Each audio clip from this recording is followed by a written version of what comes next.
Donald Trump has agreed to be interviewed by the FBI as part of its investigation into the assassination attempt at his rally in Pennsylvania earlier this month. In a call with reporters on Monday, the FBI did not give a date for the interview, but said it would be a standard victim interview we do for any other victim of crime. "We want to get his perspective on what he observed," FBI Special Agent Kevin Rojek said. Despite poring over mountains of evidence, investigators are yet to determine a motive to explain why Matthew Crooks opened fire on the 13th of July. Newly released text messages, meanwhile, have revealed the 20-year-old was spotted by a local SWAT team more than 90 minutes before the shooting, much earlier than previously thought.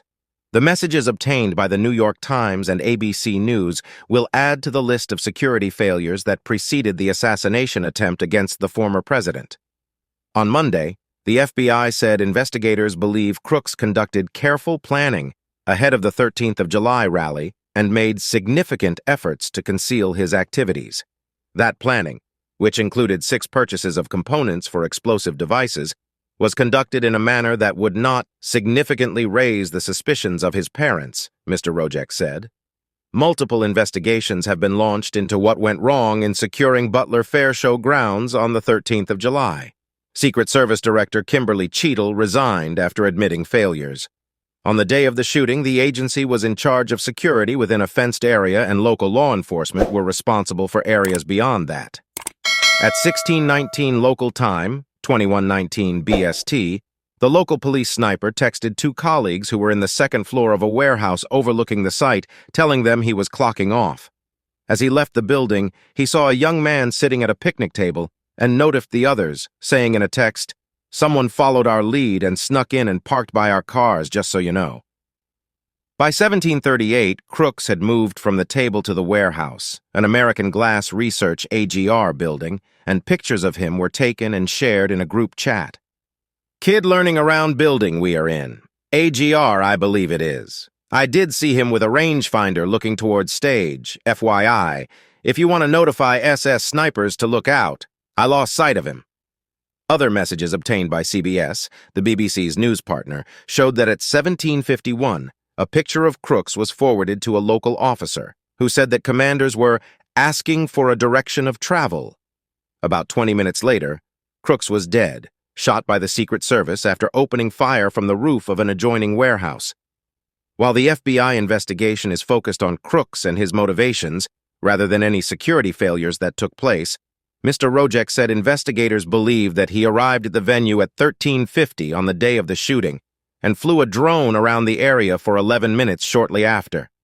The FBI believes Crooks left the venue at approximately 16 o'clock before returning and being identified as a suspicious person shortly after 17 o'clock.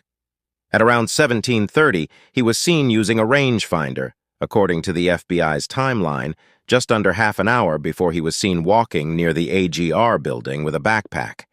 At 18:11, he was confronted by a local police officer, about 30 seconds before he fired 8 shots in the direction of Trump and the crowd. Crooks is now believed to have conducted early surveillance of the site on the 11th of July, 2 days before the rally. The newly published text messages extend the time period in which the 20-year-old gunman had provoked suspicion. Previously, reports established that he was on the radar of local law enforcement about an hour before the shooting.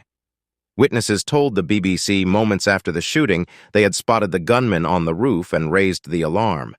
It is still unclear why there was a communications breakdown between local law enforcement and the Secret Service. Members of the local SWAT team told ABC News on Sunday they had no contact with the agency, and a face-to-face briefing failed to happen. On Monday, House Speaker Mike Johnson and Minority Leader Hakeem Jeffries also announced 13 members of a bipartisan task force that will investigate the attempt on Trump's life. The committee, which is composed of 7 Republicans and 6 Democrats, includes Pennsylvania Republican Mike Kelly, whose district includes Butler, and Tennessee's Mark Green, the chairman of the Homeland Security Committee. Acting Secret Service Director Ronald Rowe and FBI Deputy Director Paul Abate will appear at a separate hearing before the Senate Homeland Security and Governmental Affairs Committee on Tuesday. Kindly like, subscribe, and share your thoughts in the comments section.